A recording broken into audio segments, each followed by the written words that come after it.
ఉషోదయం ప్రేమించు కాపరి ఉషా కిరణాలు ఉదయకాలపు వాక్య ధ్యానంకు మిమ్మల్ని ఆహ్వానిస్తున్నాం. ప్రార్థన. మమ్మల్ని మిక్కిలిగా ప్రేమిస్తున్న పరలోకపు తండ్రి, ఈ ఉదయకాల సమయానికై వందనములు స్తోత్రములు చెల్లించుకుంటున్నాం. మమ్మల్ని ప్రేమించి ఈ ఉదయకాలమున ఈ వాక్యం వినుటకు అనుగ్రహించిన నీ కృప కొరకు వందనాలు చెల్లించుకుంటున్నాం. ఈ ఉదయకాల సమయమున నాతోనూ మా ఒక్కొక్కరితోనూ మాట్లాడు, వినగలిగిన చెవిని, గ్రహించుకునే హృదయమును అనుగ్రహించి ఆశీర్వదించమని దేవా, నీ వాక్యములో ఉన్న ఆయన కార్యములను ఇంకను నీకు చేరువై నేర్చుకునే కృపను దయచేయమని యేసు పరిశుద్ధ నామమున అడిగి వేడుకుంటున్నాను పరమ తండ్రి. ఆమేన్. ఈ ఉదయకాలపు వాక్య భాగము విలాపు వాక్యములు 3వ అధ్యాయము 22వ వచనము నుండి 23వ వచనం వరకు ఉన్న వాక్య భాగమును చదువుకుందాం. యెహోవా కృపగలవాడు, ఆయన వాత్సల్యత ఎడతెగక నిలుచున్నది గనుక మనము నిర్మూలము కాకున్న వారము. అనుదినము నూతనముగా ఆయనకు వాత్సల్యత పుట్టుచున్నది. నీవు ఎంతైనా నమ్మదగిన వాడవు. మనము చదివిన వాక్య భాగములో దేవుని యొక్క ప్రేమ, ఆయన యొక్క నమ్మకత్వము, ఆయన నిన్ను ఎలాగూ విడిపించేదానికి తను తాను అప్పగించుకున్నాడు అనే కార్యమును చాలా తేటగా ప్రవక్త అయిన ఇర్మియా రాయటం చూడగలము.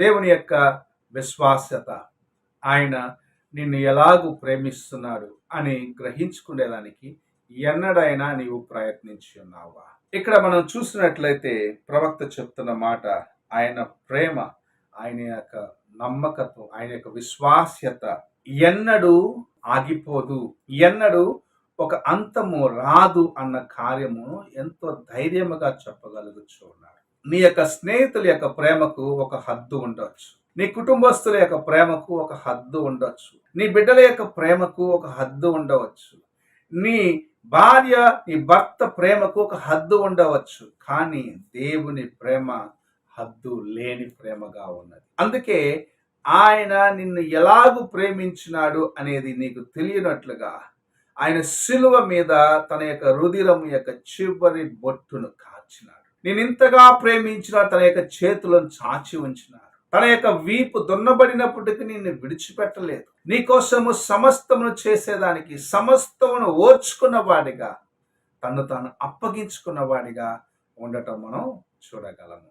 ఈ ఉదయకాల సమయమున దేవుని యొక్క వాక్యం విన్న ప్రియ సహోదరుడా, సహోదరి, నీ జీవితంలో దేవుని యొక్క ప్రేమను మొదటిగా రుచి చూచినావా? ఆయన యొక్క ప్రేమ ఎలాంటిదో గ్రహించుకున్నావా? నిన్ను విడువను ఎడబాయను అని చెప్పిన దేవుని యొక్క ప్రేమను నీవు గుర్తిస్తున్నావా అని దేవుని యొక్క వాక్యము మనకు జ్ఞాపకం చేస్తూ ఉన్నది.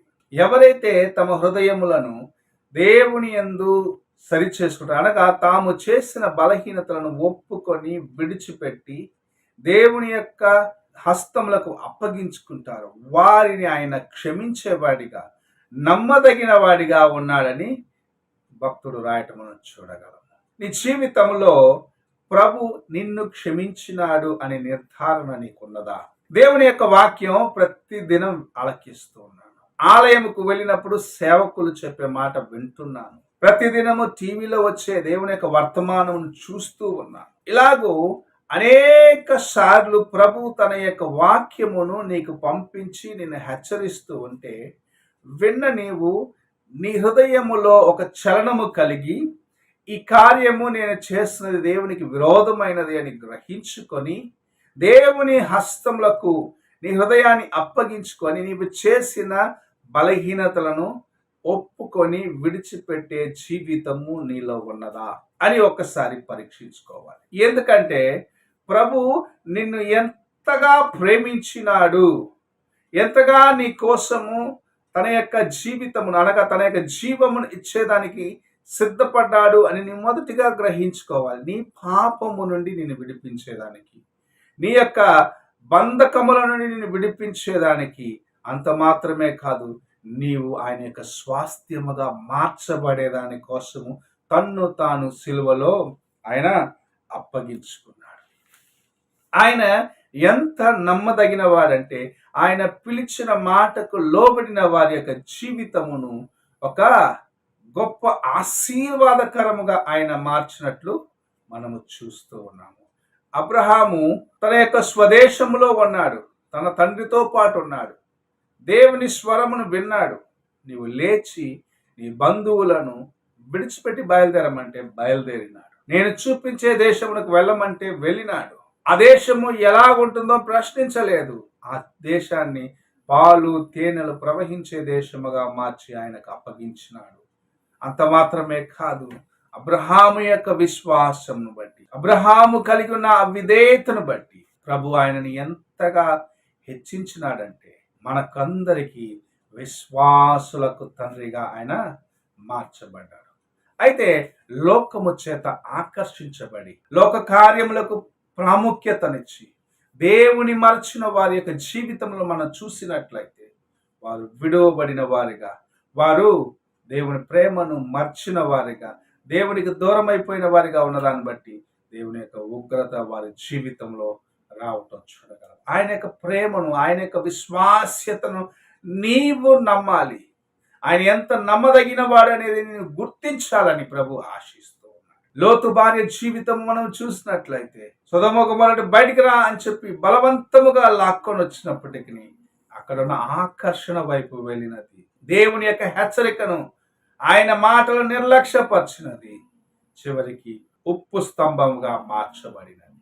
ఈ ఉదయకాల సమయమున దేవుని యొక్క వాక్యం విన్న ప్రియ సహోదరుడా, సహోదరి, నీ జీవితంలో ఎలాగున్నావు? దేవుని యందు నమ్మకము కలిగిన వ్యక్తిగా, ఆయన యందు విశ్వాసము కలిగిన వ్యక్తిగా, ఆయనే నాకు సమస్తము అని నిరీక్షణ కలిగిన వ్యక్తిగా జీవిస్తున్నావా? లేక లోకములో ఉన్న వాటి చేత ఆకర్షించబడి దేవుని కృపను పోగొట్టుకుంటావు?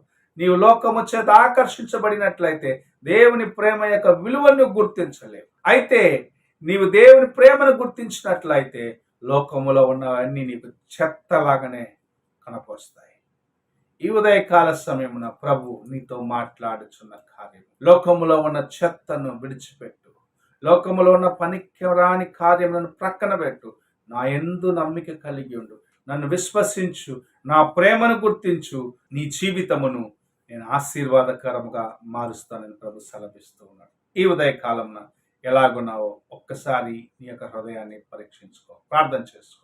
మహాగణుడా, గొప్ప దేవా యేసయ్యా, ఈ ప్రార్థన కాల సమయమున నీవు అనుగ్రహించిన ఈ కొద్ది మాటల బట్టి వందనాలు చెల్లించుకుంటున్నాను. నీ యందు పరిపూర్ణమైన విశ్వాసము కలిగి నీ ప్రేమను గుర్తించి నీవు నాయన నూతనముగా ప్రతి దినం మా జీవితమును మార్చడానికి కోసం మా ప్రక్కనే ఉన్నావని గుర్తించేదాన్ని మాకు నీ కృపను అనుగ్రహించు. నీ యొక్క జీవితము నాయన మా కోసము నాయన నీవు శిలువ మీద యాగముగా మార్చుకున్నావని గ్రహించు. నీ ప్రేమను ఇతరులకు పంచేదానికి మాకు నేర్పించు. యేసు పరిశుద్ధ నామమున అడిగి వేడుకుంటున్నాను పరమ తండ్రి, ఆమేన్. తండ్రి అయిన దేవుని ప్రేమ, కుమారుడైన క్రీస్తు కృప, ఆదరణకర్తైన పరిశుద్ధాత్మక సహవాసం ఎప్పుడును ఎల్లప్పుడూ తోడై ఉండి సదాకాలం నడిపించుగాక. ఆమేన్.